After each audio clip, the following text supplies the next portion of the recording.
पिपरिया मुंह बोले मामा ने 6 वर्षीय नाबालिग बालिका के साथ किया बलात्कार। आरोपी को अपर सत्र न्यायाधीश ने सुनाई आजीवन कारावास की सजा।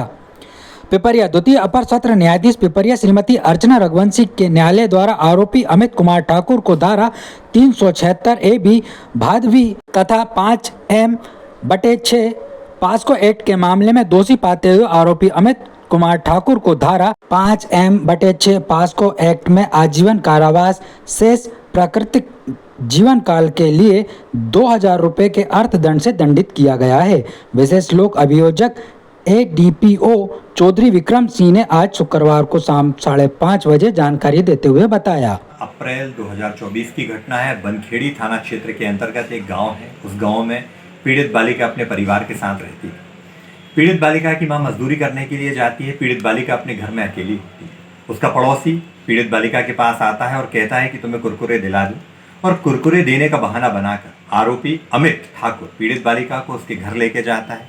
उसके घर ले जाकर आरोपी अमित पीड़ित बालिका के प्राइवेट पार्ट में उंगली डालता है और फिर अमित उसकी नहानी में, अर्थात बाथरूम, चूंकि नहानी शब्द का प्रयोग किया है, तो वहां जाकर उस पीड़ित बालिका के साथ बलात्कार की घटना कारित करता है। इस अपराध में आरोपी उस बच्ची के मुंह पे कपड़ा बांध देता है और उसे जान से मारने की धमकी देता है।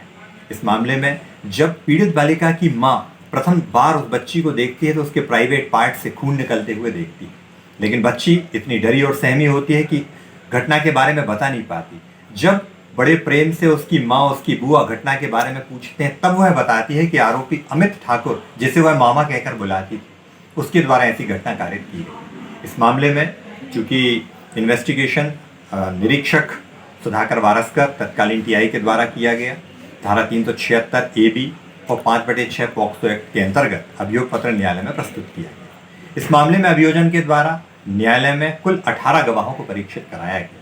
अभियोजन द्वारा प्रस्तुत साक्ष्य के आधार पर द्वितीय अपर सत्र न्यायाधीश पिपरिया श्रीमती अर्चना रघुवंशी के न्यायालय द्वारा आरोपी को धारा 376 AB और 5/6 पॉक्सो एक्ट में दोषी पाते हुए आजीवन कारावास और 2000 रुपये के अर्थदंड से दंडित